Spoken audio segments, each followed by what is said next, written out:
طيب يا شباب الحماس مرة زاد، خليني أعطيكم مختصر عن الملا. الملا ما شاء الله تبارك الله من عيال أمريكا، كيف يعني يتعلم في أمريكا وما شاء الله تبارك الله الولد ده من يوم سيارات أمريكية وسياراته ما شاء الله مرة سريعة. أنا أول مرة صورته في حلبة جدة ريس واي، تمام؟ أول ما جاء فجع الجمهور وفجعنا نحن كمان ما شاء الله تبارك الله.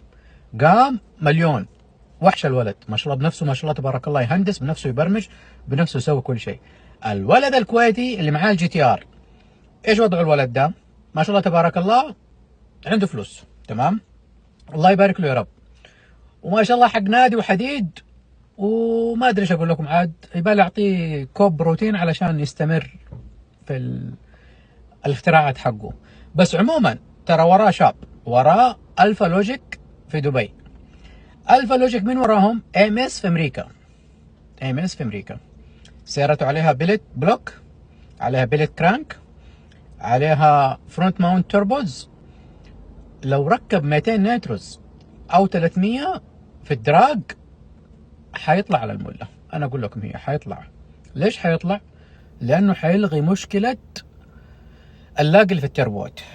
وترى لعلمكم ما شاء الله تبارك الله الفا لوجيك عندهم المبرمج اعتقد روب جايبينه من امريكا، اما خاب ظني او مبرمج جايبينه اساسا كان اول في ام اس وسحبوه.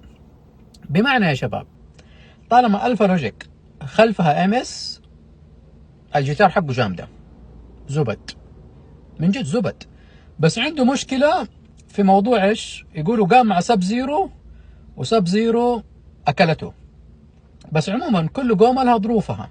بس الولد ده سيارته مجهزه من الفا لوجيك، والفا لوجيك خلفهم ام اس وام اس. انا اقول لكم يا شباب الامريكان ما يلعبوا، الامريكان ما يلعبوا، الامريكان في الباور باور. صح هشام الملا ما شاء الله تبارك الله معاه تقنيه امريكيه وسيارات امريكيه، بس ام اس يا شباب في امريكا برضو، وتسوي جي تي ارات، وتسوي مو بس جي تي ارات، تسوي كمان لامبورجيني، وتسوي افنتادورز، وتسوي اوديز ار 8، تسوي محركات ال10 سلندر وال12 سلندر. بمعنى يا شباب لا حد يقول انه سياره الولد الكويتي ما هي قويه.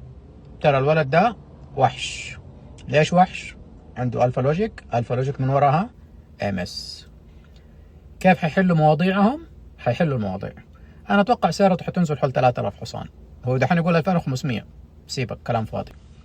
حينزل في وقت القومه حينزل 3000 او 3200، وحنشوف وقت القومه.